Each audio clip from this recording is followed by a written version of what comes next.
Oh, at dahil hindi ako nakapag-video kanina dahil na nag-brand out nga dito sa amin, di ito na lang yung isi-share ko muna ngayon. At andito na naman ang inyong filingera nga maestra. Pinaglutuan ko nga dyan yung mga tao ni nanay na naghihilamon doon sa kanya nga para lang may maitulong din naman ako at mabing mabuting anak ba. At hindi ko nga alam yung proseso ng pagluluto ko dyan. Importante malukot ko tanan ag madaha. Kayo na mag-intindi dyan pinakuluan ko muna tong kalabasa at saka munggo. Pagkatapos nilagay ko na dyan yung ranggot kong dito sa amin. Pero monkey ears iyan po yung nilalagay sa chapsuy. Ay kung mahugod lang kayo dito maghanap ng ranggot na yan ay madami yan dito. Nilagyan ko din pala yan ng piniritong bangus ni nanay para mas masarap naman yung gulay natin ngayon.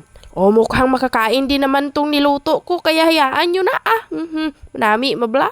Abe, tistingan ta. Apay, kabayat, kagawi na palang lagi At dahil no choice yung mga tauhan ni nanay doon na naghihilamon, di kainin na lang nila to kaysa wala silang ulam. Siya, dahil daha naman na lahat pati kanin that's all for today's video. Thanks for watching. Bye!